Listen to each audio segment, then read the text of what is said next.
a sailor boy from Honolulu town. He just left his sweetheart, his homeward bound. Handsome Bill is mighty lonesome now, for two big eyes all brown. He said, I've got the blues, there's only one girl I choose. She's a dear Hawaiian, and I hear her crying, won't you please come back to me on the beach at Hawaii. Alcohol has control over many in this world. Bobby Lane was pretty damn close to having control over alcohol. Bobby was a Texas boy through and through. You couldn't hold him down, and he loved to hook him around. That's a sentence about football and booze, because football was just maybe Bobby Lane's second favorite thing in life. And booze were most definitely his first. His father died young. His mom couldn't afford 3 kids, so she split him up across the Lone Star State with other family members. In high school, he was good buddies with a kid named Doc Walker, and the two laughed teams off the football field together at Highland Park High School. Doc took a football scholarship to SMU, and a few years later, after a long break serving in the war, he would win the Heisman Trophy. Bobby Lane, just like he was supposed to, took his 1940s All-American persona to the University of Texas.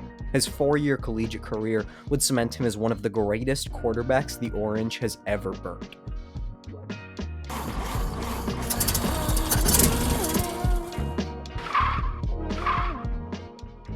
And 4 years sticks out, not just because today he would have transferred to 5 different schools and fielded 7-figure offers of NIL money, but because college athletes weren't allowed to play 4 years.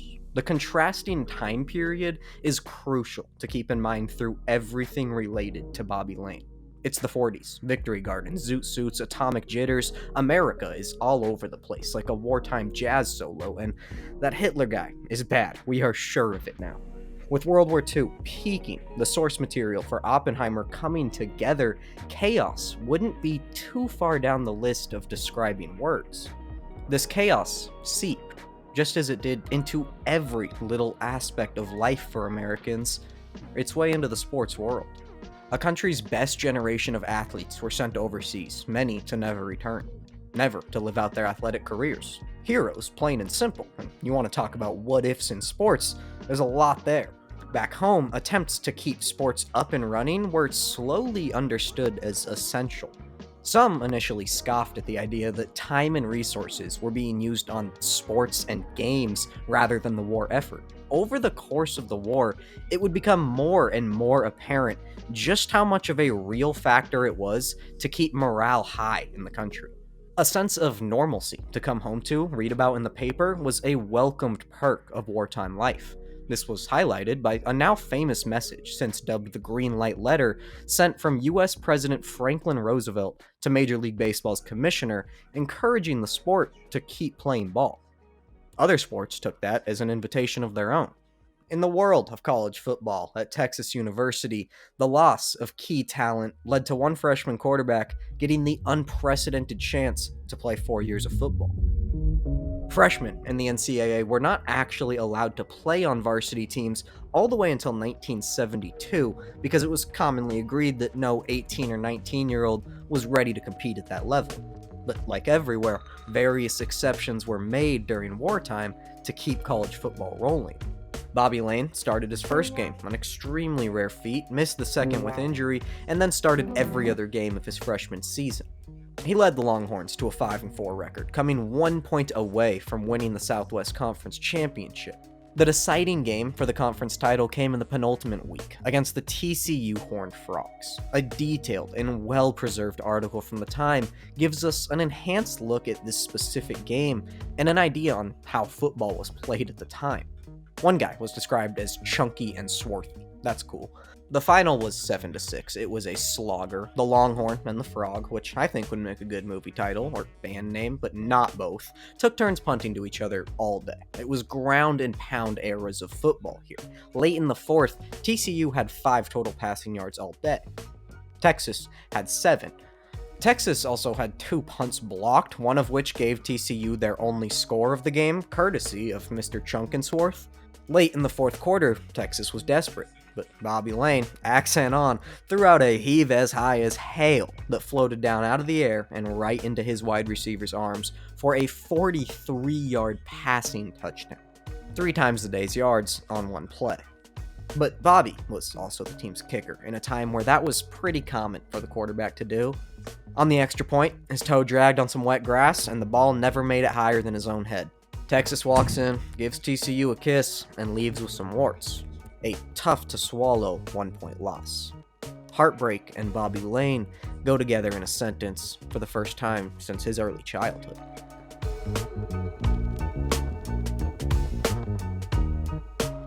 To start his sophomore year, Bobby himself was unavailable because of the war.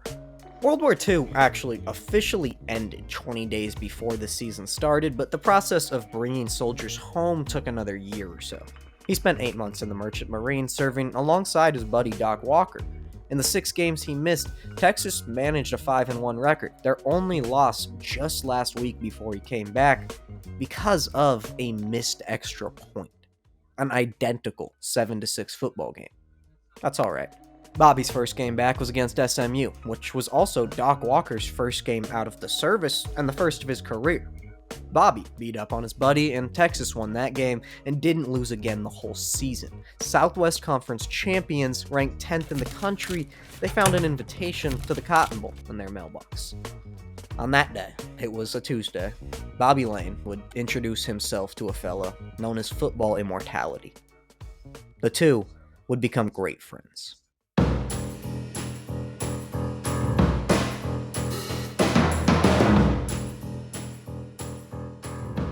Bobby scored 40 points for Texas today, by himself, all 40 points that the team needed. He ran for 3 touchdowns, he threw 2 touchdowns, and he even caught a touchdown, in addition to his 4 extra points made. The Texas Longhorns, check that, Bobby Lane wins the Cotton Bowl 40-27 over Missouri. Bob Brogue, a sports writer who covered the game when it happened, called defense a meaningless word in the dictionary for these two teams. I like that. Now, Bobby's passing line from this game, 11 for 12 with 200-ish yards, I couldn't find the concrete number, and 2 touchdowns, still stands as the highest completion percentage in a Cotton Bowl ever. Texas, 10-1 on the season, Cotton Bowl champs, a missed PAT away from possibly competing for a national championship. Now, I'm going to let you in on a little trade secret about Bobby Lane in this Cotton Bowl. He was either drunk or hungover when he played in it, because Bobby Lane had 3 methods of existing: drunk, hungover, or both, and I think we should probably discuss that. By the end of his sophomore season, it was pretty well known that he was a great quarterback with a future ahead of him, and that Bobby loved alcohol. He is a partying legend, and most of his amazing stories aren't documented from his college days, but his professional ones. Still, make no mistake, he was living out that very same life, we just don't know about it. And that was very intentional, because, to sum it up, Bobby's head coach pretty much told a guy named Rooster to be his roommate/babysitter. This is Rooster. Well, I guess this is Rooster, short joke. If the movie The Water Boy was based on a true story, it was probably him. Rooster was 4'11". His real name wasn't Rooster, but he really did go by that. He was the football team manager, and he was the roommate and responsibility watchdog for the well-being of Bobby Lane. Well-being might be a stretch. His instructions were basically to let Bobby be himself, because you're not going to stop it. Just make sure nobody knows about it. And we cannot discredit Rooster. The guy fought. He even earned his way onto the team as a kicker and batted through a couple extra points for him. This last season, he made one against TCU at the end of the game, and TCU's coach took it as a personal insult to have the 4-foot farm animal scoring points on him. He reportedly dared Texas's coach to use that little kid next week against the much more impressive Texas A&M team.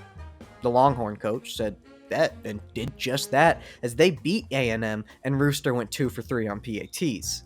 But it was the Cotton Bowl, or the Bobby Lane Bowl, where Rooster really made his mark. For the second time in his career, Texas faked a field goal, and he heaved a touchdown pass to Bobby Lane. That was the one he caught in this game. It was thrown by his 4'11" nanny. That's about the end of the Rooster story, but I do need to mention that like 15 years later, Rooster was chatting with the Texas head football coach about a possible redesign to their uniforms. He went home, sketched up a Longhorn logo from a book he had, and that logo was the current University of Texas logo, one of the most iconic images in all of sports. Then he ran 4 retail stores called Brewster Andrews Sporting Goods, which aren't open anymore, but seem to be like a nostalgia trip for anyone who lived in Austin in the 90s. A Texas icon, really. Back to the show, we arrive at Bobby Lane's junior season. The Longhorns got another notable asset this year, a kid named Tom Landry suited up for him. He wouldn't make much impact on the team or in Bobby Lane's life, but he would eventually coach the Cowboys to a couple Super Bowl titles. Last year's homestretch rightfully netted Texas the spot as the preseason number 1 in the country heading into Bobby's junior year. He played well, all-conference team, 3rd in a row, but Texas was upset twice and fell to 15th in the country, not making a bowl game at all. If nothing I have said yet is able to make you realize how different of a time period this was, this should 15th in the country, no bowl game. It's a tough break, but senior year, well, Bobby bounced back for his last chance at a natty. He was not leaving without one. Undefeated with some great wins, Texas gallops into Dallas and faces number 8 SMU, led by Doc Walker. In the 4th quarter, Texas is down 14-7. The ball is in Bobby Lane's hands, as is the game. He walks down the field, conducting an 11-man orchestra against time that puts the ball in the end zone. 14-13. Bobby's pretty damn good at being clutch, but it was never in Bobby's hands. Texas's kicker, a new kicker, misses the extra point. Bobby loses to his old pal Doc. Texas wins every game the rest of the season, ranked 7th nationally, and destroys Alabama in the Sugar Bowl. For the second time in his college football career, Bobby Lane is one missed extra point away from an undefeated season. He leaves without a national championship. Maybe this is where the misfortune started.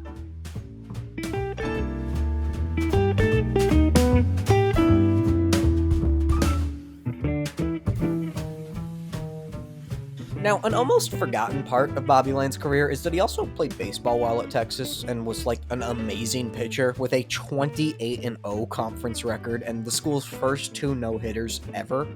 It is known that in the second no-hitter, Bobby cut his foot on some glass the night before the game and he needed stitches. He had already missed a start because of a car crash a couple weeks ago, and we'll touch on why that's hilarious eventually, but he wasn't willing to scratch another one. He asked his roommate, Rooster Andrews, who also managed the baseball team, to sneak him in some beers throughout the game so he could tolerate the pain. Texas A&M, the opponent, could tell he was limping and attempted to take advantage of it, even egging him on with chants about his injury. Bobby laughed and no-hit them while intoxicated. Then he flipped off the entire crowd. He also set all of these records in baseball at Texas, and still has the ones in yellow. And since the Southwest Conference doesn't exist anymore, any records there are pretty much eternal. And I hope I'm wrong about that, because I would love the return of the beast. After Bobby graduated, he actually played a season of minor league ball for the Texas-based Lubbock Hubbers, drawing some major league interest before deciding on pro football. That is where Bobby's journey would really be made. And also, if you're curious, here are the records Bobby set and still holds in college football.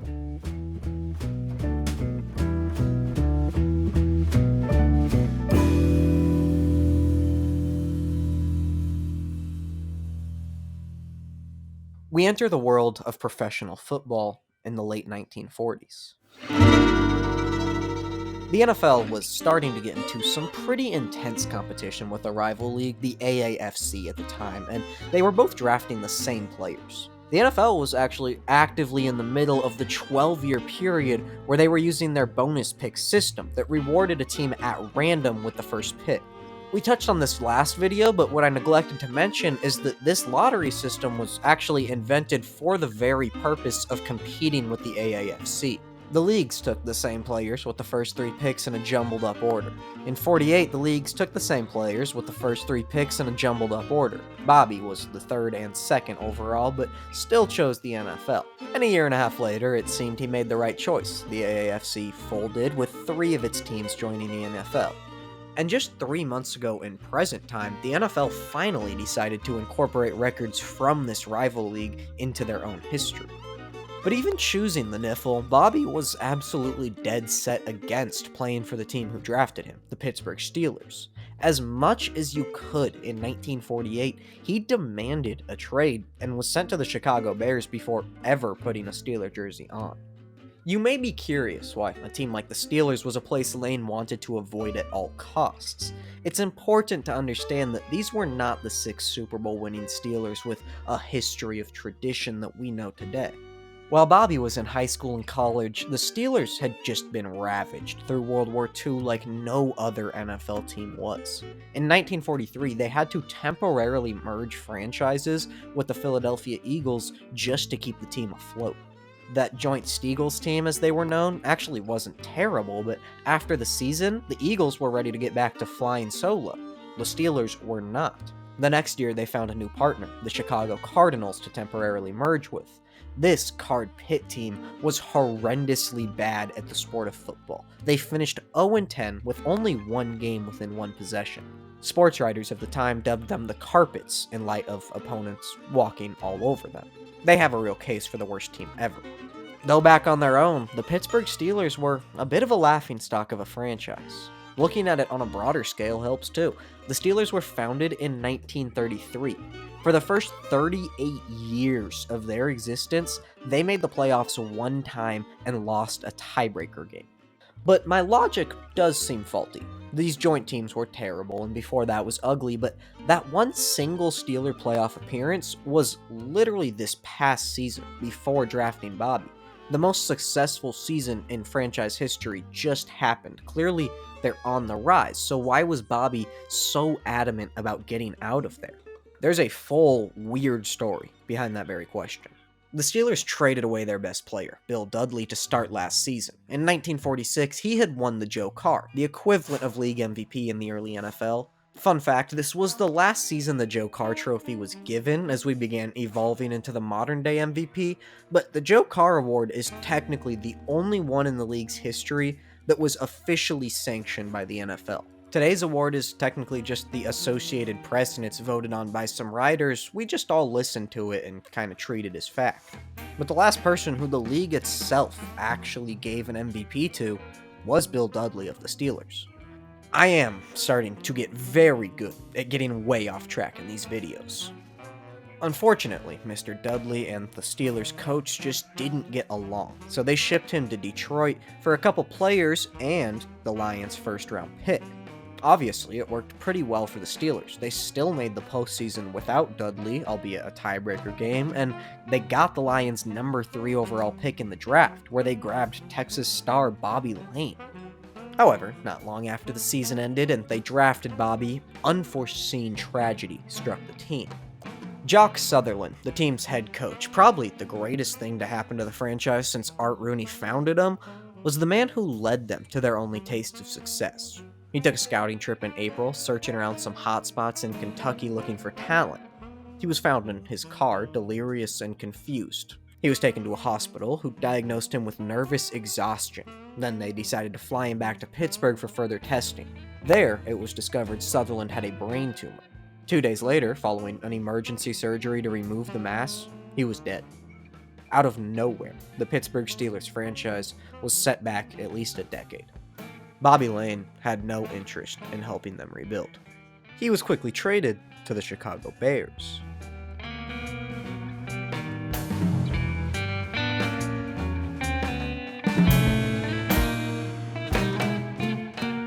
Now, the traditional way to go about this would be year by year through Bobby's career, just like we did with his college time.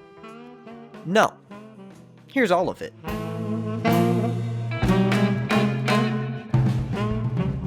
Okay, where to start? There's championships. The guy won 3 of them. We'll talk about this last one, though. He was also a single game away from three-peating with the Detroit Lions. If that happened today, God might die. And he played for a few different teams, even had some success when he did eventually land in Pittsburgh, because the universe is funny. But make no mistake, the Texas Blonde Bomber is a Detroit Lion.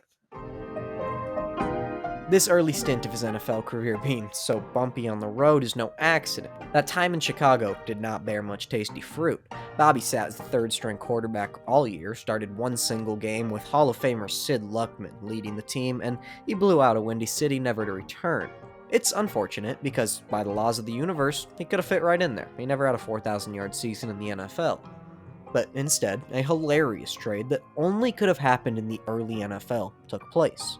Bobby made it clear he wanted out. Chicago reluctantly agreed. It should serve as proof for how much respect he already had in football without even any professional success, that in the 40s he was able to successfully demand 2 trades. Player freedom in this era was a joke. But it wasn't easy for the Bears to make a trade happen. The one team who came knocking was their crosstown rival, the Chicago Cardinals. Their trade offer was kinda confusing. See, the Cardinals owner actually owned stock in the Bears franchise, even though they were rivals, and he was pretty good friends with George Halas, the owner and coach of the Bears. Pretty cool guy, right? Well, he died. He left everything, including his Chicago Cardinals, to his wife. She then attempted to use the Bears stock, which was worth about $50,000, to leverage in a trade for Bobby Lane. George Halas was not letting a quarterback leave from his roster to theirs.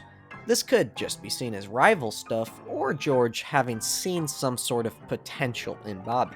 George Halas was actually good friends with the old deceased Cardinals owner. They got along, not too intense of a rivalry, but because the NFL is a soap opera, he never really liked the wife, and she would remarry a guy that George really didn't like, causing a long-term feud between the teams.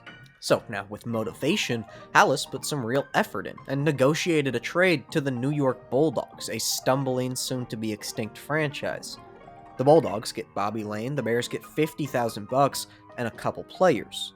The money was to be paid in 4 annual installments, though it's unlikely they used Klarna for this because it wasn't founded for another 6 decades or so. In the trade, there was also a specific clause saying the Bulldogs could never sell or trade Bobby Lane to the Chicago Cardinals. George Halas then likely G-walked back to the new Cardinals owner and bought the $50,000 of Bears stock off of her. He got the stock, didn't send a QB to his rival, and netted an extra 2 players from it. You're only labeled legendary for a reason. Bobby Lane got a full season of starting football under his belt for the Bulldogs, and they sucked, and they became the New York Yanks, and then they folded. But Bobby does credit this sole season as being irreplaceable in terms of experience. Then he got shipped away again, finally landing in Detroit.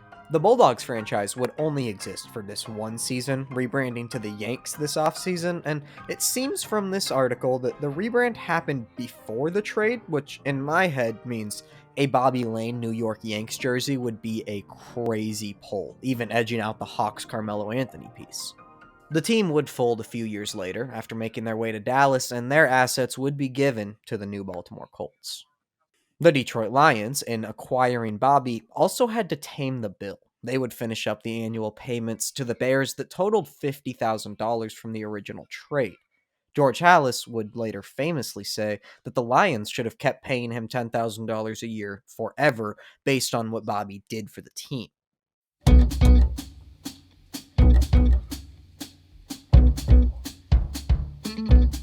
The quarterback wasn't Detroit's only big acquisition in the backfield this offseason. In fact, it wasn't their only big acquisition of a Highland Park High School football player into the backfield. Detroit reunited Bobby Lane with Doc Walker. The intersecting football careers of these two really could be a great buddy comedy movie. Walker's extremely short NFL career was nothing short of stunning. He retired third all-time in points scored after just a 6-season run, an all-time running back. His reasoning wasn't physical health or bad management. He had just invested in some Texas businesses that he wanted to attend to, and he felt he'd done everything he could do as a football player. Tough to argue. Even though he did get in on Detroit's back-to-back champ run and was a huge factor in it, he was a star that Detroit just lost far too soon. Don't worry, I doubt that'll happen again. Okay, let's retry to understand the levels of party legend and god status that Bobby had, because those two attributes combine to make him a one-of-a-kind person. If Bobby Lane lived today, he may very well be seen as a national disgrace. Luckily, it was the 50s, so he was an all-American sweetheart. Bobby seems to have one word that always comes up when discussing his career and life, like it's on everything I researched about him. The guy was a swashbuckler.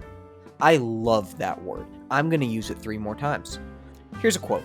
2 guys walk into a bar. One says, Bobby Lane used to come in this place. The other guy says, how do you know that? Because it's a bar in Detroit. Bobby used to park on sidewalks. That's not a joke or an exaggeration. It's well documented. A ticket would sometimes be written, but then someone would inform whoever was writing on it who the car belonged to, and it was ripped up. One time, Bobby pulled up to a bar. Pulled up. He went in and got some drinks. Police walked up to a dangerously left car in the middle of the road and sidewalk, feet away from the entrance to a bar.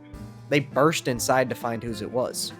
97 minutes later, they burst out of the bar, got in their cars, and gave Bobby Lane a police escort to his next stop. Some people barred. Bobby bar walked. The guy showed up to games hungover and would throw a couple more down pregame to make the headache go away. A legendary drinker might be remembered for an amazing game he somehow played while under the influence. There is no single game to point to for Bobby because he made a career of this stuff. He grew up in a time where he thought he'd die young, and he lived into a period of lengthening lifespans. He'd later say that if he knew he was gonna live so long, he would have taken way better care of himself. The guy would drive to and from the bar so drunk he couldn't look straight, often getting pulled over by police. These cops would generally recognize him, catch their breath, ask for an autograph, and then Bobby would let them go, thankful for having been in his presence. The reasons for all this behavior weren't hidden. Who the hell is gonna tell the guy that brought Detroit 2 NFL championships to move his car? Touch the driver's side door handle, be grateful, and move on with your own damn business. Someone once said he could have parked in the mayor's kitchen if he wanted. The mayor has never outwardly denied this. Sometimes Bobby would get taken into the station. Normally, it was just to give him a safe place to sleep. One scenario that was a little more than uncommon went like this. A guy named Watson Spolstra walks down the street on a sunny Sunday morning. The Lions have a game today, and Watson, a Detroit sports writer that everyone living on the upper side of a rock knows about, is excited. In an era where sports media was highlighted by typewriters and direct interviews, someone like Watson gets pretty close with a lot of the guys on a team he's covering. Players form real relationships with their beat writers.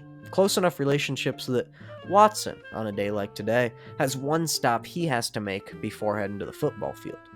He checks in with the clerk at the county jail, specifically the drunk tank sector of the premises. With red eyes, baggy and beady, the slouch of a defeated man, and a look on his face that says he'll gladly put down another 3 beers right now, Bobby Lane sits in custody.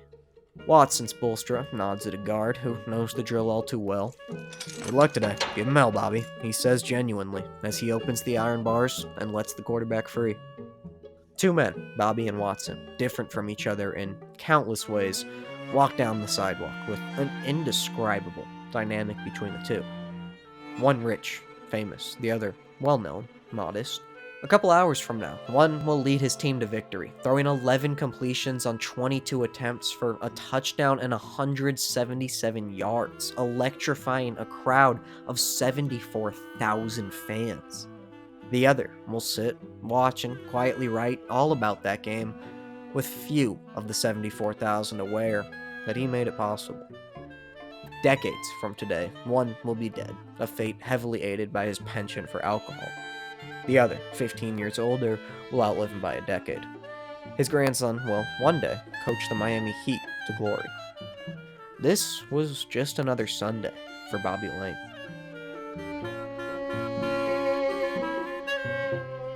It's also important to touch on the very real influence Bobby had on the quarterback position and the game of football itself. He's often cited as a pioneer of the audible, getting up to the line, seeing something different, and changing the play. What he's even more well known for is being the creator of the 2-minute drill.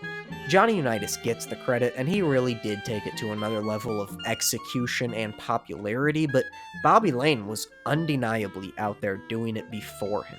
And I know we're talking impact in football, which is true, but on the opposite side of that, I need to throw it in that he was the dead last quarterback in NFL history to wear no face mask with his helmet, which he continued doing through his Steeler days. Somehow, this makes sense. Back to creating stuff, though, he's credited with 18 fourth-quarter comebacks and 19 game-winning drives through his career. I'm not even joking when I say that it is entirely possible his end-of-game heroics can be partly attributed to him sobering up throughout the game. Examples of this could be found Week 5, say, in their second straight championship season. The Lions picked up the franchise's first ever win in the city of San Francisco today when they were down 3 points in the fourth quarter. Bobby Lane, the play caller, as many quarterbacks were at the time, encouraged a fake punt on fourth down, which went for 21 yards and brought Detroit to the cusp of the red zone. From right there, Bobby hurled a game-winning touchdown pass to cruise through the West Coast boys. Later that season, in the NFL championship game, the Cleveland Browns were hungry for revenge. They were a dynasty. This was their third straight championship appearance, but they'd lost to this very Lions team last year. The rematch was great football. Cleveland scored 13 unanswered points in the second half to take a 16-10 lead. Bobby, as he does, led a touchdown drive that capped right at the 2-minute mark with a 33-yard championship-sealing ball. His defense picked off Otto Graham to end the ballgame as they shut him down all day, giving Detroit back-to-back rings and Paul Brown nightmares, because if you didn't know, the Browns are literally just named after their first coach. But Cleveland got up and got their get back, getting the Lions the next year, so they got to get their second NFL championship. This prevented a DD Detroit three-peat. They would win the next year as well for back-to-back rings of their own, along with their 6 straight championship appearances. The three-peat opportunity wasn't close enough to have a Bobby Lane comeback drive. The Browns routed the Lions 56-10, and Bobby had a decent excuse for the game's outcome. I slept too much last night. I don't think we can disagree with him. Unfortunately for Bobby, while he would win another ring, this loss against Cleveland would be the last NFL championship game he played in. The next few seasons were kinda weird. They resulted in the end of Bobby Lane's tenure with Detroit. When he was traded to the Pittsburgh Steelers, a move that completely shocked him, he allegedly placed a curse on the Lions franchise that just may still be impacting the National Football League today. Let it be the night that I am longing for. Let's fly down south. 55 was just a weird season that I have trouble explaining. It was the series finale for the career of Doc Walker, but this team just sucked, dropping from runner-ups to dead last in the league. They bounced back in 56. They were heavily competing for a championship appearance. Them and the Chicago Bears were the only teams in the West with a real shot, and they matched up against each other 2 times in the final 3 weeks of the season. In that first matchup, the Lions dominated, winning 42-10. However, towards the end of the game, score decided, Bobby Lane was blindsided on a controversial, possibly dirty hit, but we have no video, and it sparked a years-long hatred between the Lions and the Bears. Bobby was heavily concussed from it. He was out for the rest of the game, and while it was 1956, so he did play next week, he was visibly not the same player. His head was not okay, splitting time with other quarterbacks as the Bears beat the Lions in the last week to clinch a spot in the NFL championship. That leads us to the Lions' third and final, even up to present day, championship appearance. 57 was a complex season. The team trading Bobby Lane the very next year is a move that confuses many people. Why move on from the guy who brought you to glory, who was quite literally invincible in your city? This 57 season contains all the answers you need. To put it bluntly, Bobby Lane was invincible in Detroit, but that was starting to slip. Before this season, the Lions got a shock. First, they traded for another quarterback, and a good one, Green Bay's Tobin Rote, who led the league in passing yards last year. They still intended to start Hobby Lobby Bobby and possibly have him split a little time with Rote, making this move confuse even more people. Then their head coach quit on them. It would be more accurate to say he abandoned them, and it would be even more accurate than that to say he hatefully left them in the dirt with the worst possible hopes and expectations. He was quoted calling them the worst team I've ever seen in training camp, and that they had no life, no go, it's a completely dead team. So he left. About a month after that, Bobby got pulled over for maybe the 40th time in his career, if I had to guess, but for the first time, it didn't stop there. We'll go off the police report itself. It's about 2:10 a.m. There's a car straddling the center divider in the road, swerving slightly and with its lights completely off. After following it for about a block, a patrol car attempts to pull the driver over. 3 blocks later, the police overtake the car and force it to a stop on the road. Officers walk up to find Bobby Lane in the front seat, slurring his words as it seems like he's trying his best to say no breathalyzer. There's 5 people in the car with him, 2 men, 3 women. Good stats, as usual for him. The officers pull Bobby out of the car and speak with him, because they're partly starstruck. If I were a fly on the wall, I'd imagine the conversation went a little like this. Bobby, I don't know what you're doing on the road, man, but you got to steer into your own lane for me. Joke's on you, officer. I'm a steer and a lane. On a normal night, Bobby walks away from this with a couple fans who like him a bit more now. That's exactly how it was shaping up. Then, and this is still from the police report of the night, Bobby continually poked one officer in the shoulder over and over again to the point that the cops felt no choice but to take him in and charge him. Bobby, you're really pulling my arm here. I don't want to take you into the station, but I'm gonna have to if you don't stop touching me. I'm not pulling your arm, I'm poking it. Do you know how much you have to poke a man's shoulder for him to arrest his hero? A teammate quickly bailed him out of jail, but as the entire city saw the very next day on the front page of papers, Bobby Lane was being charged with drunk driving, a crime that he had made a downright passion out of in this very city. Betrayal. And that is, unironically, how the city saw it. Now, as soon as it happened, Bobby played it perfectly, came out, apologized, even offered to retire, a humble notion that his coach generously declined. But this thing was going to trial. His jury consisted of 11 females and just 1 male juror. I couldn't find a valid reason on this, but I have to assume that they thought basically any man in the city was going to be too much of a Lions fan to be unbiased. This courtroom trial, with plenty of similarities to that of the 1919 Black Sox, was comical.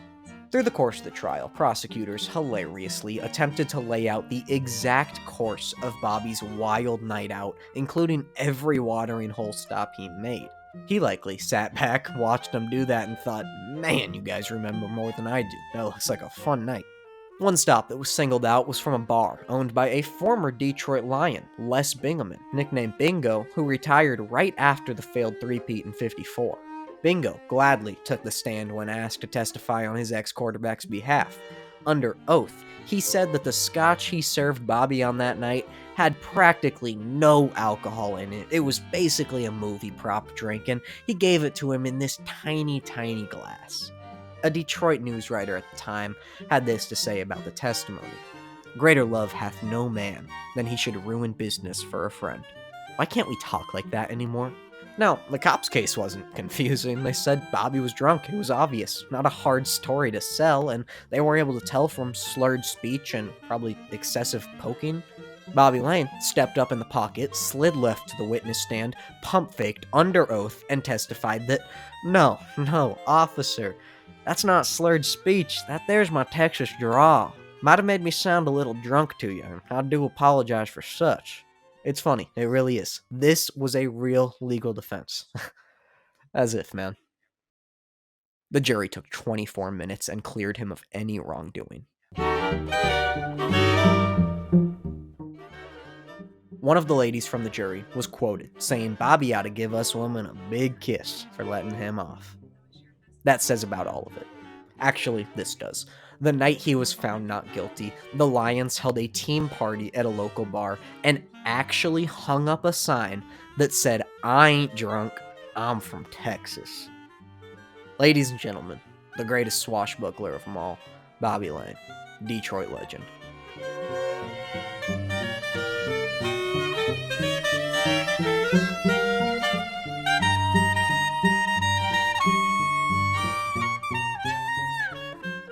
It's honestly just an amazing overview of the last 70 years of American public opinion. Bobby was loved. Stories like this were endearing. They made people love him a little more. And even though the reception might be different today, he hasn't lost respect in Detroit whatsoever. They still love him as a hero. And I, in no way, want to glorify drunk driving. Don't do it. But, yeah, Bobby Lane is a goddamn American hero. Unfortunately for him, these legal proceedings took up a decent chunk of time into the 1957 season. His play wasn't near his best, and the Detroit Lions were actually looking really smart right now, as that other quarterback they had traded for, Tobin Rote, was throwing more passes than Bobby in most games. Then, in the second to last game of the year on a pile-up for the football, someone just landed wrong on Bobby Lane's leg, and it broke in 3 places. Tobin Rote took on the full-time starting duties for Detroit, a job he was already starting to push Bobby out of. His Lions would win the final game of the year to tie with the 49ers for the Western Conference crown. They traveled to San Francisco, beat the Niners, then destroyed the Cleveland Browns again in the NFL Championship, 59-14. Detroit, champs for the 3rd time in 6 years. The next season began with much less chaos and drama. The Lions, looking to go back-to-back again, were pretty satisfied with the 2-man quarterback duo of Tobin Rote and Bobby Lane. 2 quarterbacks was not nearly as much of a widely detested strategy as it is today. There was no obvious sign of citywide tragedy looming. Bobby had a better game week 1 and got more reps too. Week 2, opposite go of things. They tied the Packers with Tobin Rote taking the ropes. Then Bobby Lane never played another game as a Lion. It's hard to really describe just how big of a deal this news was in the city. The Detroit Free Press put the trade headline above their own newspaper title. Stories it beat out for the headline that day included the health of the Pope and an automobile workers' strike, which, of all places, might have an impact on the city of Detroit. So it was a weird, confusing trade on paper, but when you know everything that we just went over that led up to it, it does make a lot more sense. Rumors about his last days there are rampant. Many people are under the impression that he stumbled in on some Tuesday an hour and a half late, drunk off his ass, slurring his words, showing his Texas accent, about being ready for some football. These people are wrong. Bobby did not do this on some Tuesday. Bobby did this multiple times a week for 8 years. It wouldn't have raised a flag.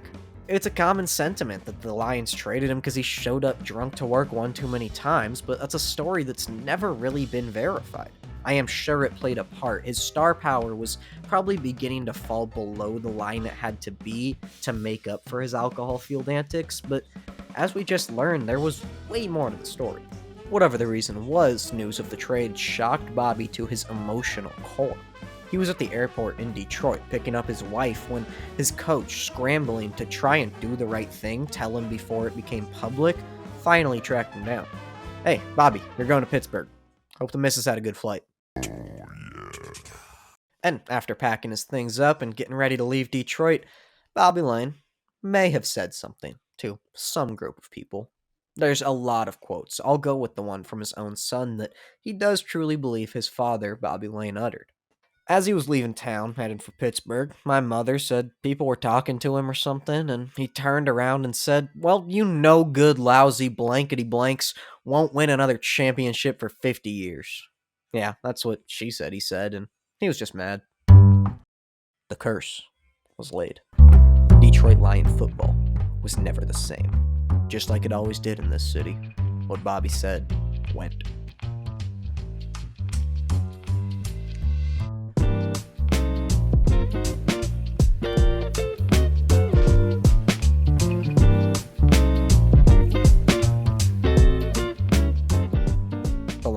did not win or even play in another NFL championship or Super Bowl for the next 50 years.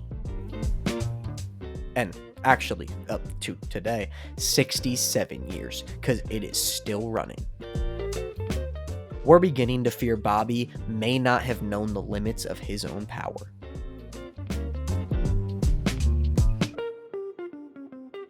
And then he was on the Steelers. Sometimes karma works in just such perfect ways. There's no record of Bobby Lane expressing nearly the same disdain for playing in the black and gold this time around, but the team was nothing other than mediocre even since he joined the league. They were still in the middle of that 38-year period with one playoff appearance that had already happened at this point. The streak would last long after Bobby retired, and his postseason career ended when he left Detroit. But off the field, Bobby was still himself, just in a different part of the Rust Belt.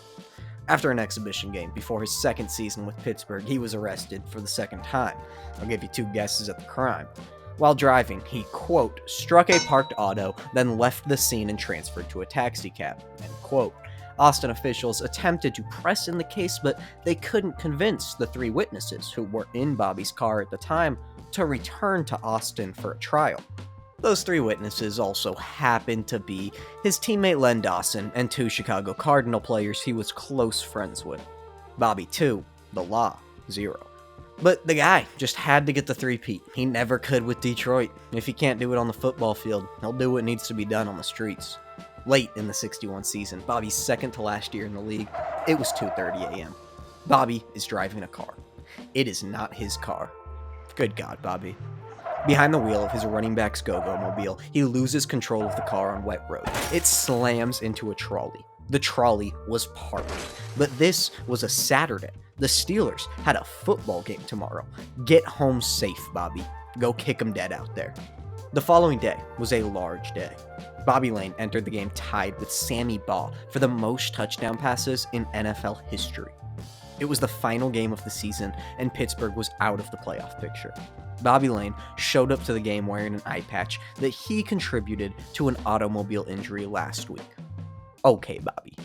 With half vision and a hangover, so quarter vision, the Steelers were shut out. Bobby turned the ball over 4 times, and he had to wait an entire offseason to have sole possession of the record. The guy was a bit of a lane in the butt. The last time we saw the Texas boy wear a helmet was in an experiment the NFL tried called the Runner-Up Bowl, which pitted the second-place teams of each conference against each other for the league's bronze medal. And as always happened with Bobby Lane, karma did its job well. His last football game ever was against his Detroit Lions. This is not the last of the universe confirming his curse.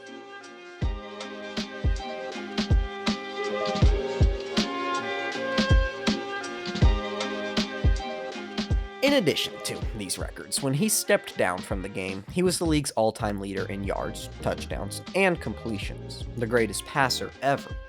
Interestingly, as we touched on before, it was just recently the NFL began counting AAFC stats in their own lore. Now, in 1962, they didn't do that, so Bobby led all these categories. However, if the NFL always counted these stats, when taking into account Y.A. Tittle's first 2 AAFC seasons with the original 49ers, he actually jumps Bobby Lane in all 3 of these categories. Alright, let's pretend that you don't know. The Detroit Lions have been awful, like, forever. You ready? Alright. The Detroit Lions have been awful, like, forever. And here's some proof. Lions fans, I encourage you, truly. It'll hurt my analytics. That's okay. Click off the video. I don't mean to do this to you. 1970, Saints kicker Tom Dempsey kicks an NFL record 63-yard field goal as time expires to beat the Lions. It beat the old record by 7 yards, and with the goalpost still in front of the end zones at the time, the Saints kicked the ball from their own 37-yard line. This was just one of 2 wins for these Saints on the seasons. But don't worry, that same season, the Lions actually made the playoffs. Rare feat. They play a great game on defense. The Dallas Cowboys only score 5 points on them. That was just 5 points more than the Lions scored. 1983, Lions back in the playoffs. In the divisional round, they missed 2 field goals in the 4th quarter and lose the game by 1 point. 1994, in the playoffs again, but Detroit decides to just not guard Shannon Sharpe late in the fourth quarter. That's how they lose there. 1970 to 2020, look in the stands of a Detroit Lion game. Bagheads have become a common sighting. We have embraced suffering.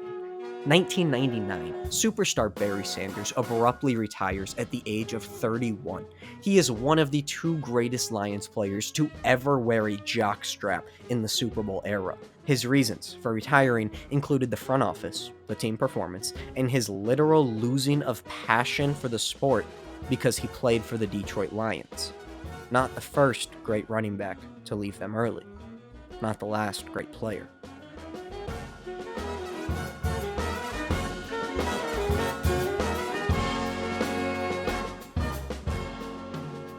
But finally, in the year of our Lord 2008, and by Lord I do mean Bobby Lane, the supposed 50-year curse from 1958 was painstakingly over. It seemed old Bobby sent us a message from beyond the grave as to say, at least, something about this season. The Lions, as no other team ever had, went 0-16. They are arguably the worst professional football team to ever send out a roster.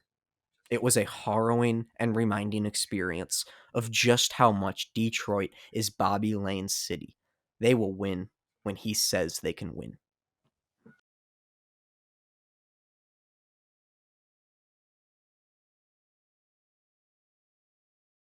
Here's the thing. He has not said that yet. The curse is now running on 67 years strong. Again, not only has Detroit failed to win a single ring in the NFL, they haven't even made the league's championship game. There's never been such thing as a Super Bowl for Detroit. Well, that's partly true.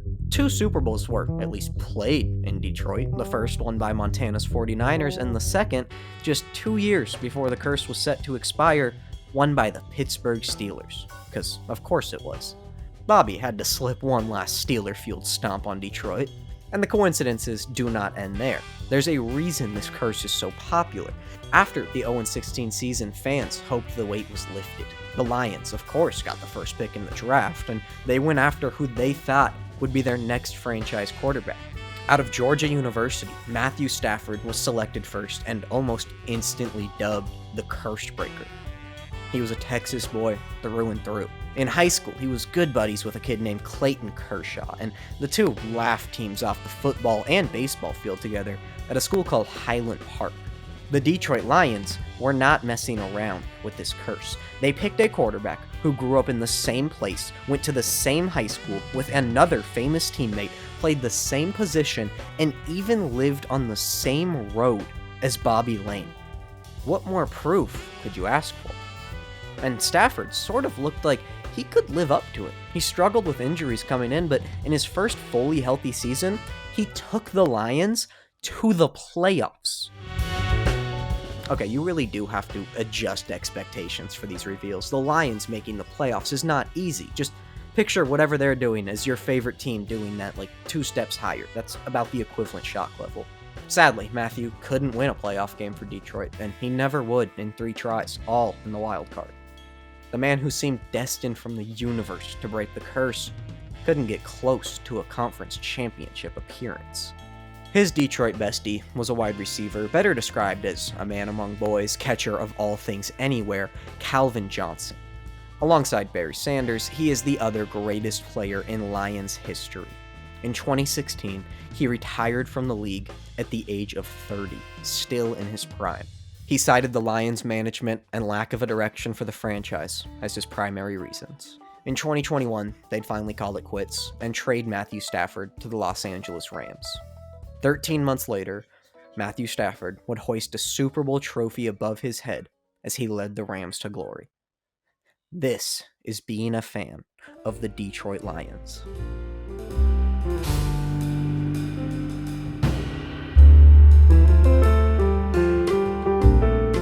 One of my favorite parts about this curse, and something I find so amazing from it, is how you can literally see it last through the evolution of media. The Lions' suffering was being written about in newspapers, then it was used as website headlines, now it's covered in Instagram posts. And through all of that worldwide advancement of media and technology, they've won nothing. It's hard to comprehend. I would guarantee it was harder to experience. In their first season without Stafford, the Lions would lose a game to the Ravens on a final second, new NFL record setting 66-yard field goal, just in case the pain had started to heal. But something did happen. I have a conclusion to the Bobby Lane section. Detroit football may truly have hope again for their future, and that is thanks to the most unlikeliest of sources, Peyton Manning. October 22nd, 2022.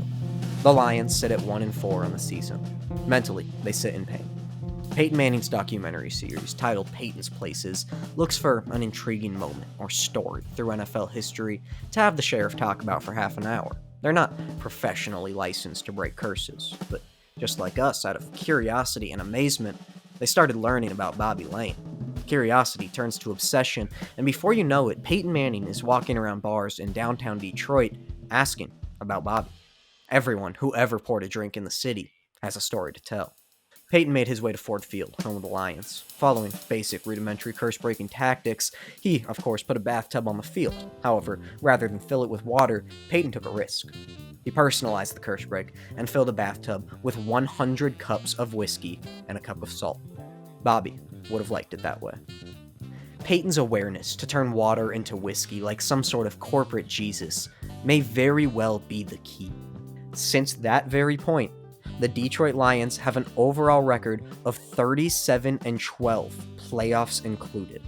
They've also won 3 playoff games, choking away a 24-7 halftime lead in the NFC Championship. If they could have held on, Detroit was on its way to a Super Bowl. But, still, there's no new medal in Detroit.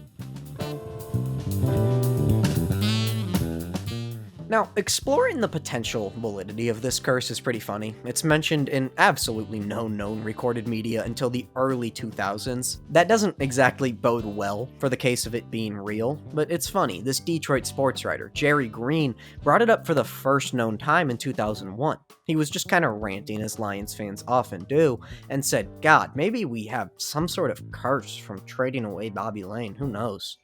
Then it disappears, off the record again. No one else mentions it in writing for 7 more years, until 2008. That was the 50th year when it was supposed to end, and the Lions went 0-16.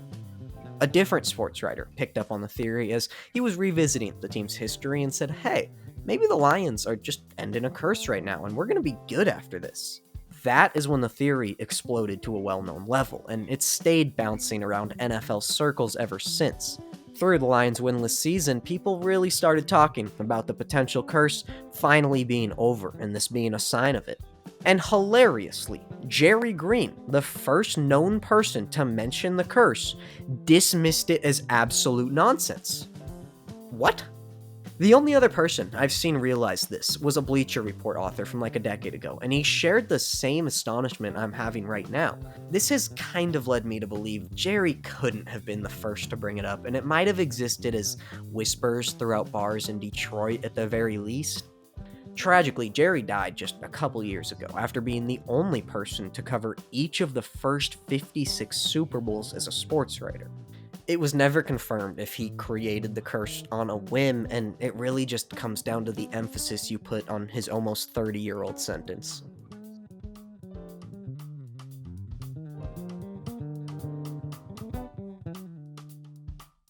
Bobby Lane was an undisputed god. His behavior, then accepted, even celebrated, may have aged a little controversially, but I will say this. Even in the year 2025, if there's a quarterback who wins back-to-back Super Bowls for the Detroit Lions, he's going to drink for free, and they're going to clear all women and children off the damn streets. This is the Bobby Lane curse.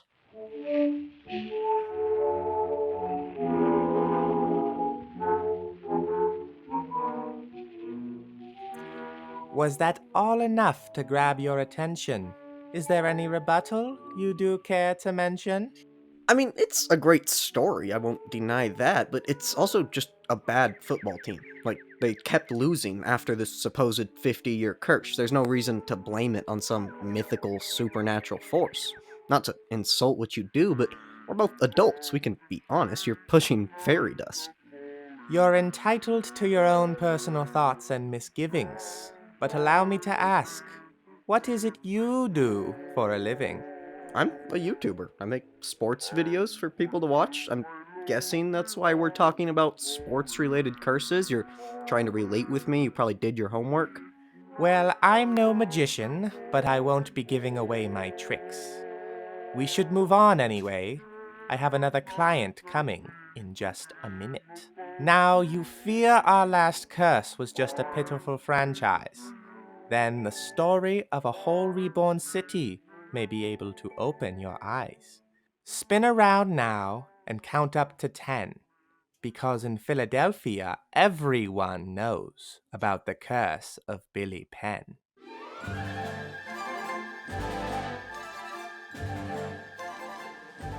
In 1894, Philadelphia put a large statue of William Penn, the city's founder, on top of their City Hall building.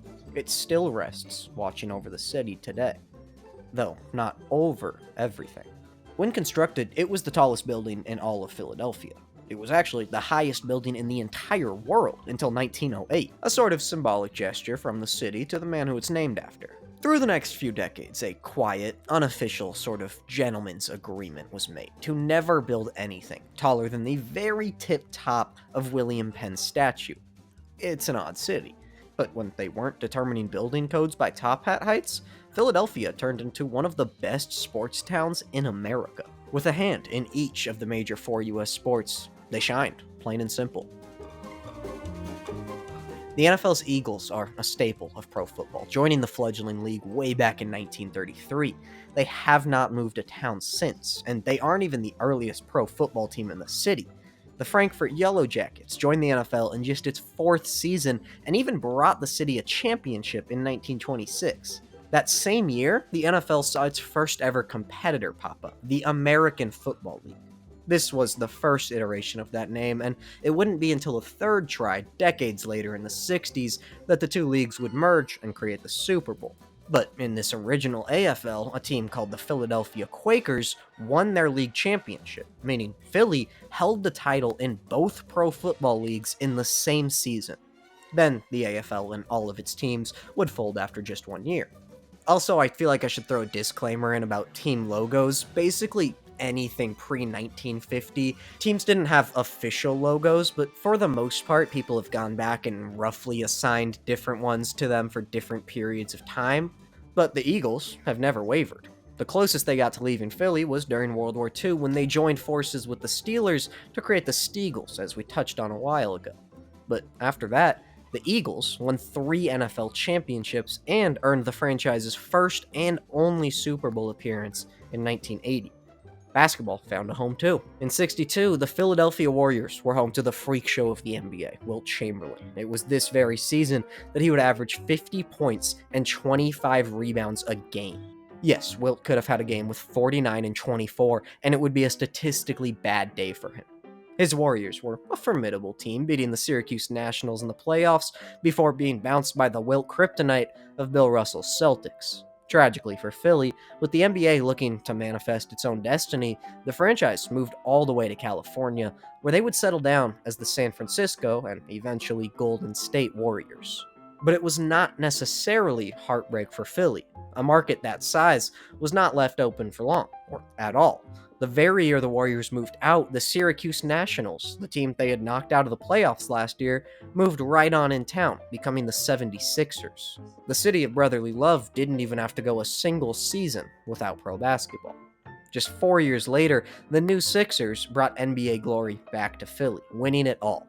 They would make 4 more finals appearances, culminating in another championship in 1983, where they boasted one of the greatest teams in NBA history that we went pretty deep into last video. On the ice, Philly established themselves quickly. There was an NHL team there for 1 year. In 1931, the Pittsburgh Pirates moved into town and became the Philadelphia Quakers. They won 4 games, lost 36, and then folded. A few years after they left, the NHL's famous Original Six were the only teams in the league for a 26-year period. I love the nickname Original Six, mostly because they were not the original 6 teams in the NHL. But suddenly, pro hockey felt itself growing vulnerable to a potential rival league that could take over the share. At the time, there was no such league in existence, but their fears would prove legitimate just 5 years later when the World Hockey Association came together and began a years-long rivalry. The NHL, having seen the warning signs, was ready for this. In 1967, they underwent what's probably the single craziest expansion in major pro sport history, when they doubled from 6 to 12 teams. Of the new half dozen, who were all stuffed into a new Western Division, the Flyers landed in Philadelphia.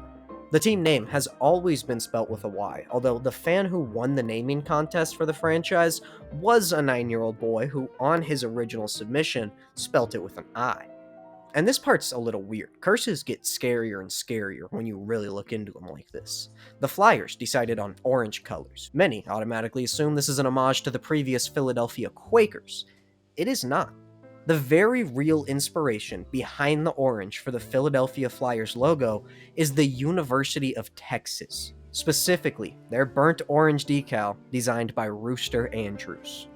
Follow the trail, people.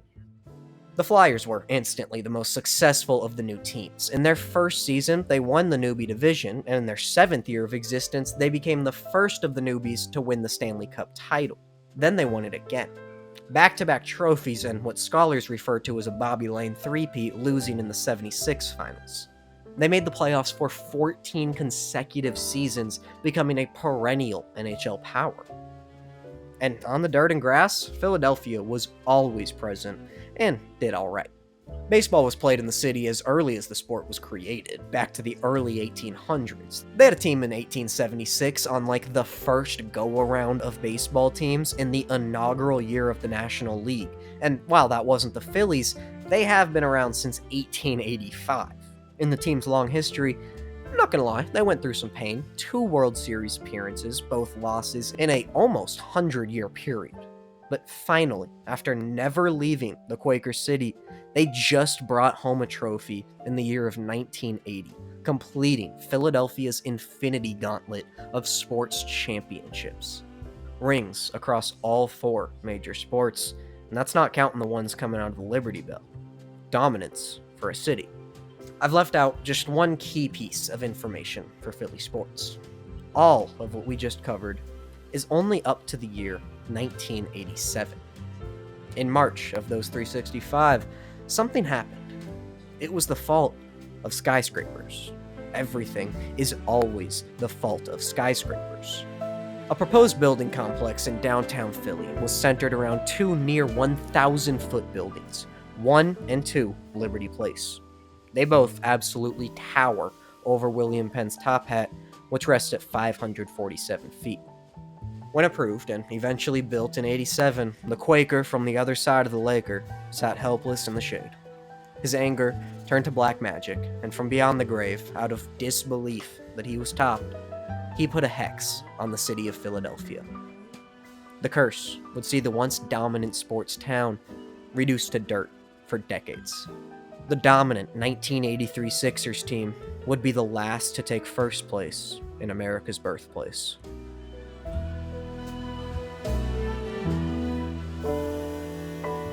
There's not even much need to go sport by sport. All was quiet on the Philadelphia front. None of them won a championship from the moment this building was completed until the curse was finally lifted.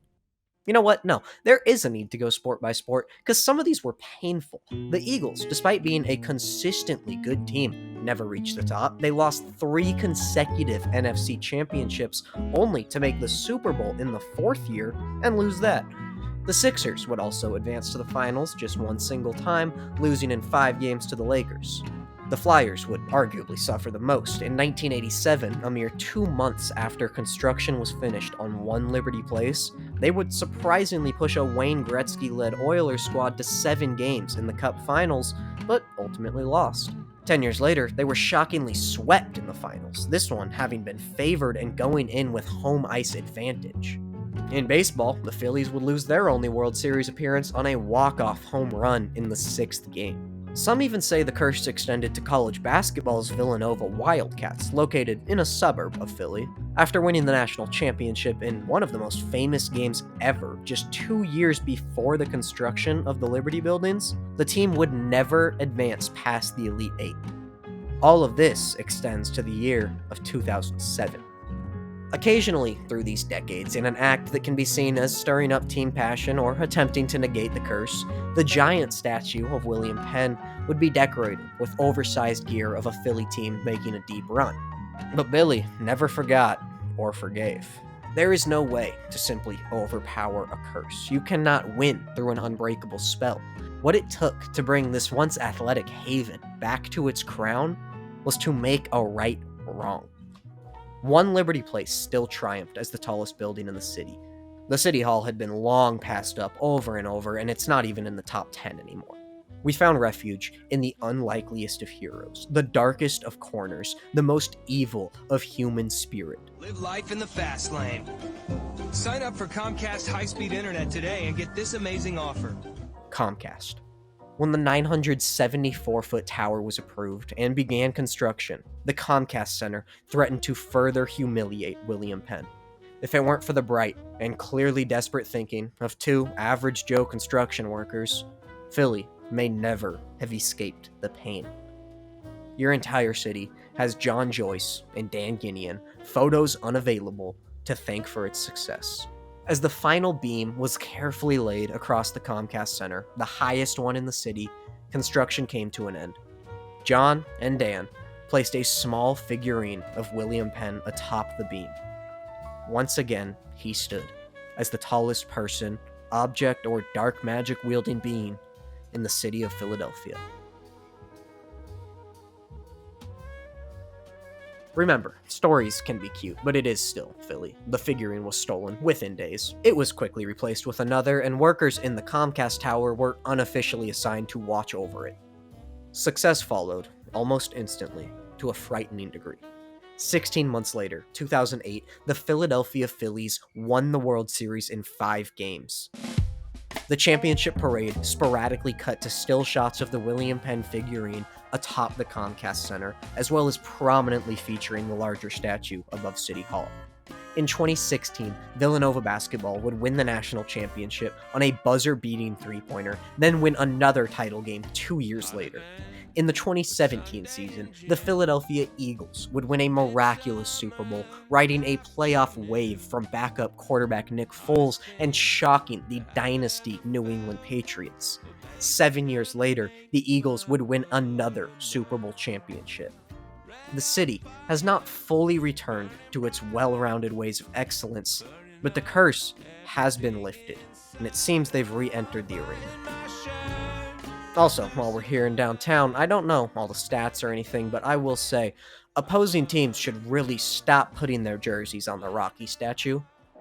Now, in 2017, a sister building, the Comcast Technology Center, overtook the title of tallest building in the city, but it was instantly given a new figurine at the vehement and likely violent demands of Philadelphia residents. It still sits up there today. This is the curse of Billy Penn.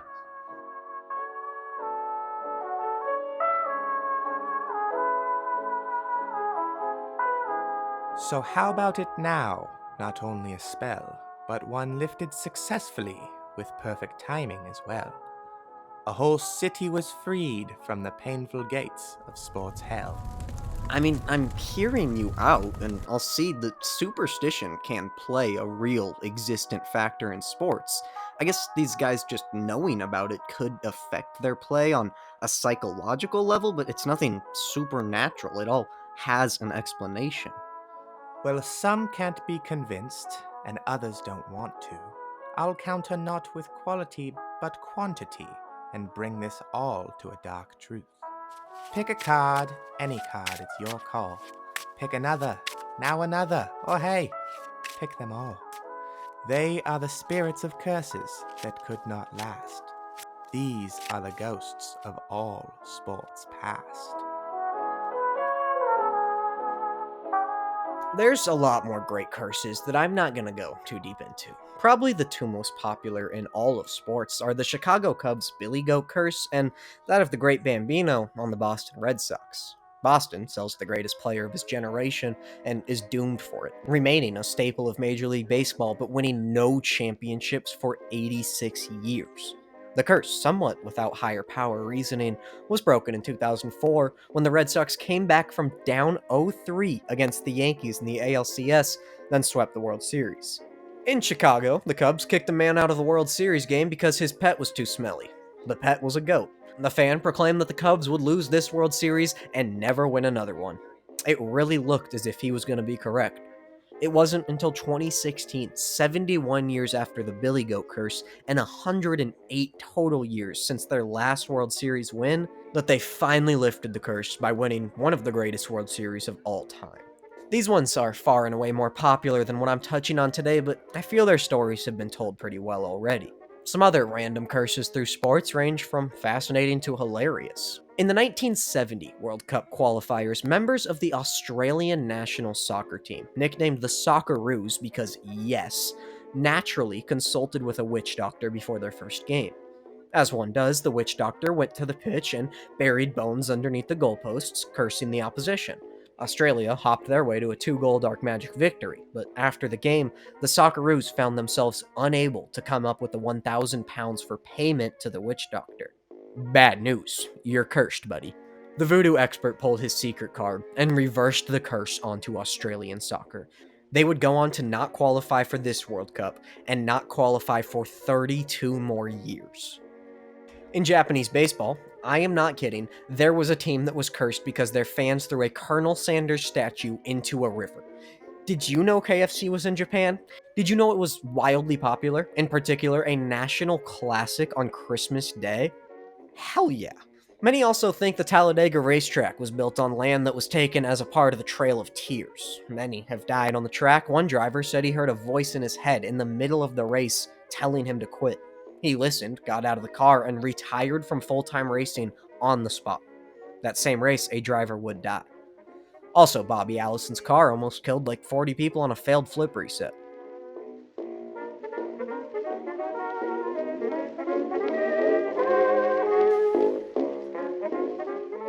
Now, before you jump to disagreement, allow me one moment to lay out my blueprint. What you once thought was true never really was. Everything you know of me is not more than fuzz. There's one last secret spell that I'll try to explain, and please do your best to deny it in vain. The NHL's New York Rangers have been through the mud, dirt, and icy water of it all. We spoke of professional hockey's original 6 teams, one of which being the Blue Shirts from Broadway. When they joined the NHL, they became the first team ever from the United States and the fastest expansion team to win a Stanley Cup title. They won another 5 years later, then another 7 years after that in 1940. The team's short existence had seen nothing but success and really cool cigarette ads with their players. They missed the playoffs in just one of their first 14 seasons. But trouble was looming in the large house of plants. Madison Square Garden, or the MSG that stood in New York at this point, was the Hockey Rangers' home all along. In that very first season, they'd entered into a mortgage that allowed them to play there. By the 1940 Cup-winning go-around, that mortgage was completely paid off, and like a 72-year-old middle-class employee, their home was finally, actually, their home. The pleasant fortune of New York being in possession of the Stanley Cup at this monumental time in the franchise just couldn't be ignored by management. This is a PR opportunity. On the ice in MSG, the Rangers publicly burnt the mortgage of the building inside of the Stanley Cup trophy. What happened next, without video, is the subject of many conflicting stories. Either A, the fire went out without much incident and the mortgage papers were burned and everyone went on their own way.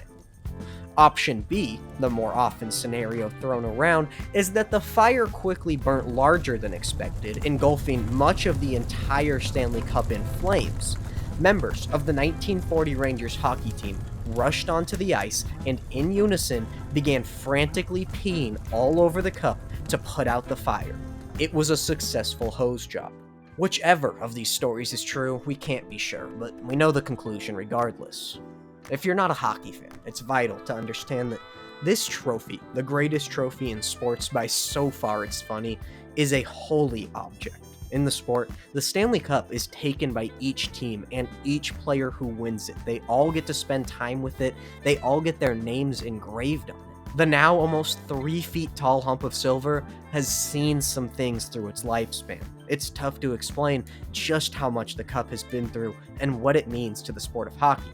Funny enough, and this is the exact type of sentence I pictured myself writing when I got into this career, debate exists not on whether or not the Rangers peed in the cup, but when the peeing took place. Some allege that 2 brothers on the team, Lynn and Muzz Patrick, excitedly turned the cup onto toilet mode as they were celebrating right after the team won in 1940. What's fascinating is that 15 years earlier, those same 2 brothers were running around their childhood home, playing with various toys in the basement. They stumbled upon the very real Stanley Cup, which their father, an NHL manager and coach, was keeping at home. It was 1925, hockey wasn't super popular, and the thing would be more recognizable to an average person as scrap metal than a trophy. The boys, about 13 years old, used a nail they found on the ground and engraved their own names into the sacred cup. A decade and a half later, they had each of their names officially dug in, and their urine probably sit in it at some point or another as members of the 1940 Rangers. There may not be 2 men with a closer relationship to that piece of metal. Now, when the New York Rangers lit hockey's soul on fire and possibly further insulted as a porta potty, the gods of the game, the lords of the ice, Elsa from Frozen, were angered. For disrespecting Lord Stanley and his precious cup, the team would endure a curse unlike any ever seen in hockey. One ulterior explanation to the curse involves the folding of the New York Americans, who shared Madison Square Garden's ice with the Rangers. The Americans temporarily suspended operations because of the war in the early 40s.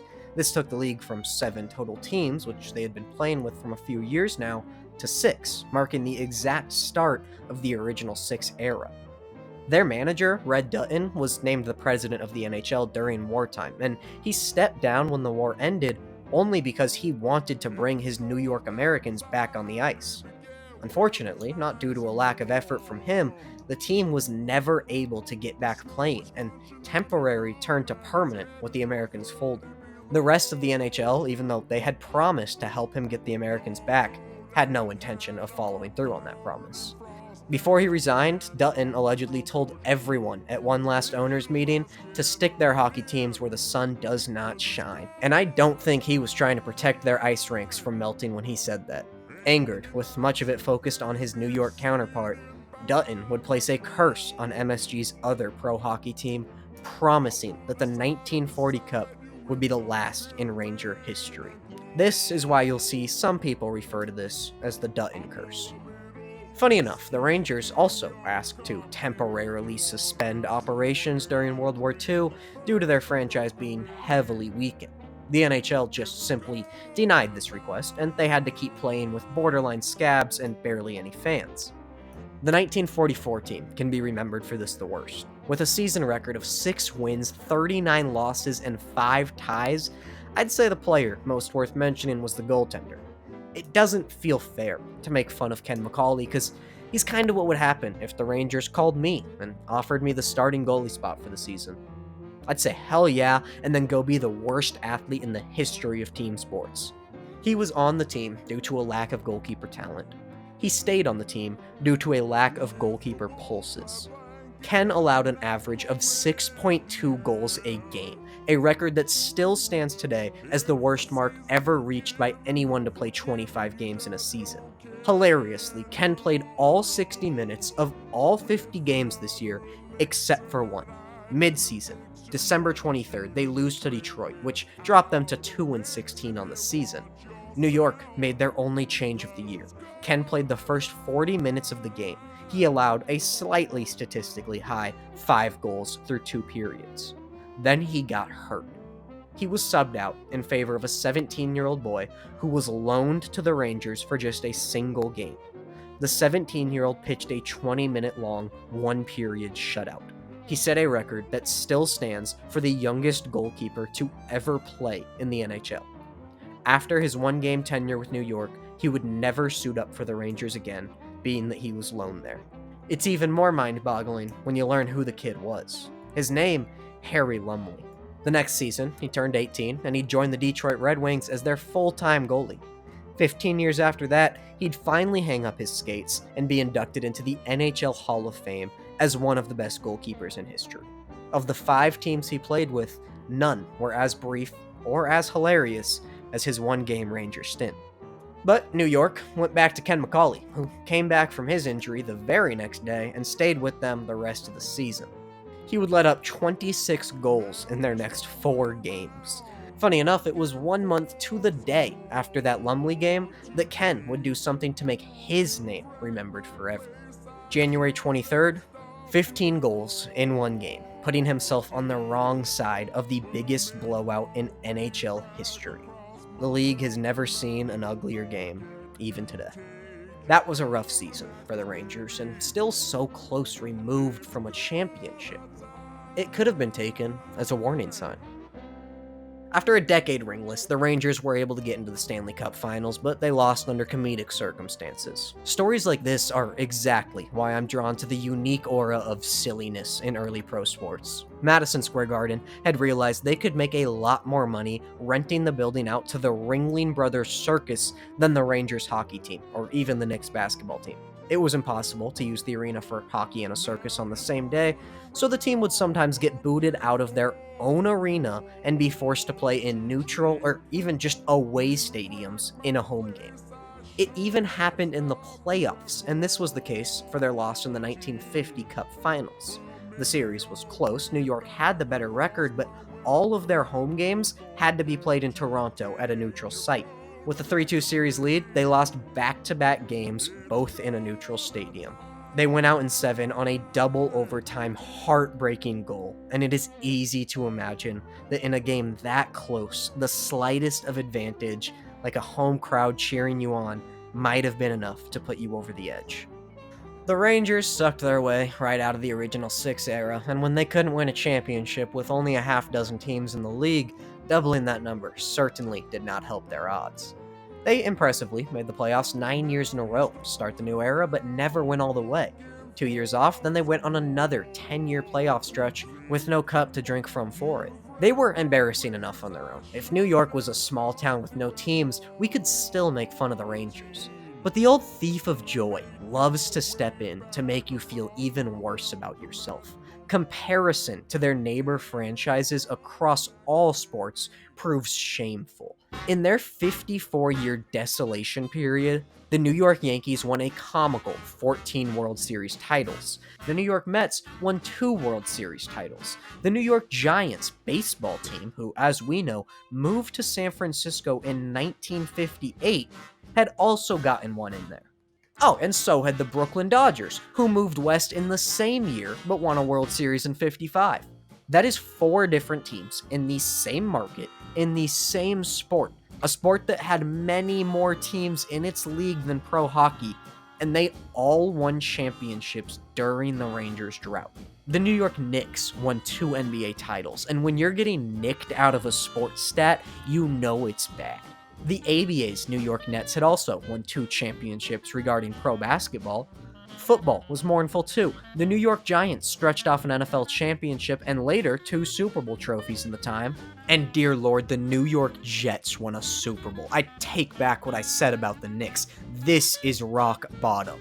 In addition to these sports, even New York hockey grew past the Rangers. In the 54-year gap, all 5 of the other original 6 NHL teams won championships.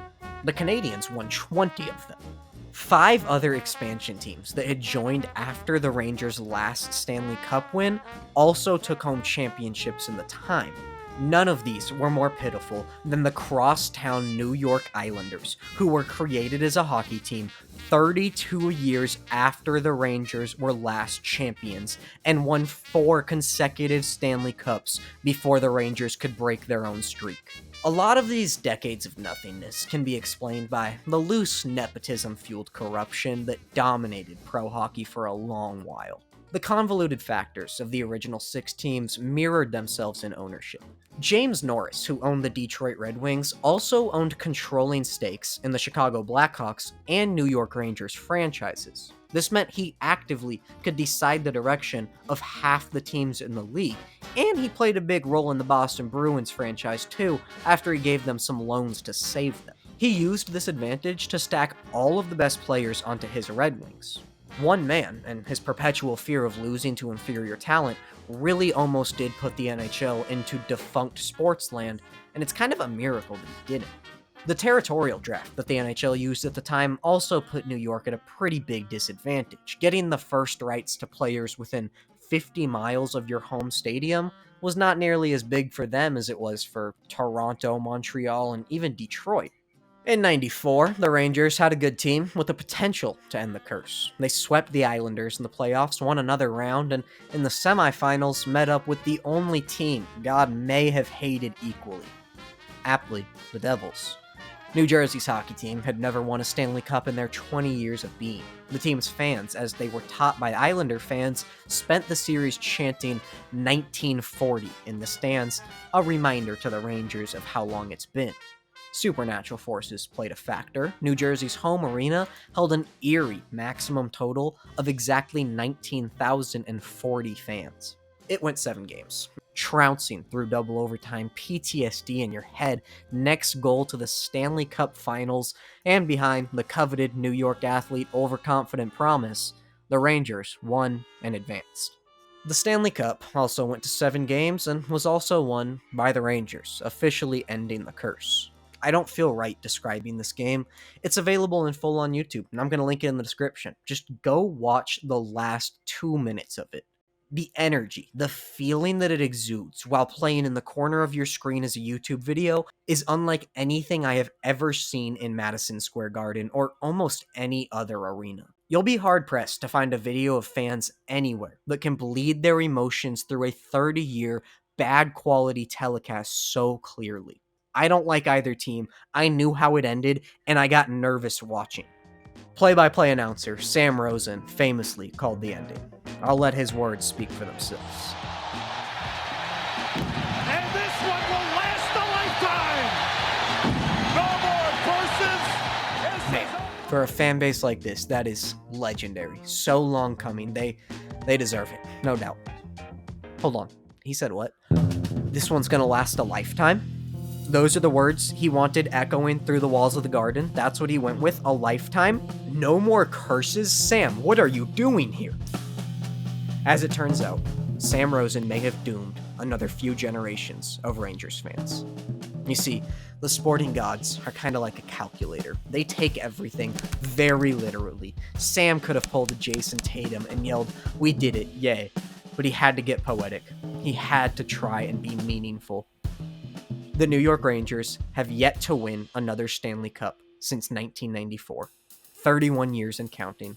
That one is lasting a lifetime for Rangers fans, whether they like it or not. This is all they get. One championship in the last 85 years.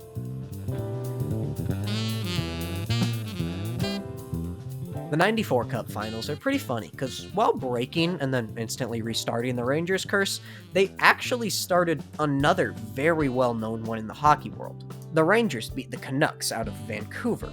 The year before that, in '93, the Montreal Canadiens had won the Stanley Cup.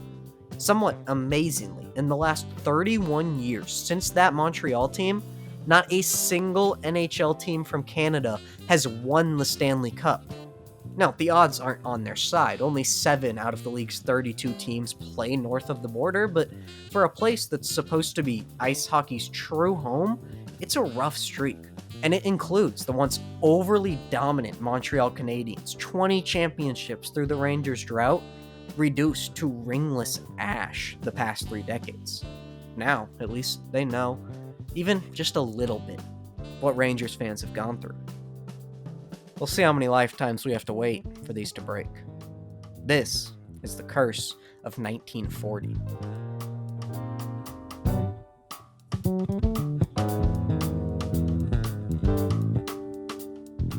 And thus laid out all of my cards, I've played my whole hand, leaving you and you only to do your best to understand.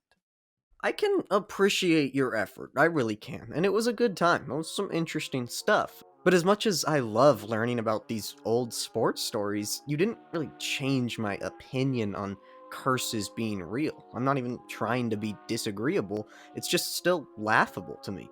Even this last one, like, nothing happened to break the curse. The Rangers just won, and then it was over and started again because of the announcer. It really is a shame. I'd given you all I can. I thought you were smarter. You'd see through my plan. What plan? What do you mean? There's no choice anymore. My time has now come. The truth is something you've known, but you keep running from. It pains me to say and to spoil the fun, but curses aren't real. One's never ended nor begun. You're joking, right? You sat me here for over an hour to end on that?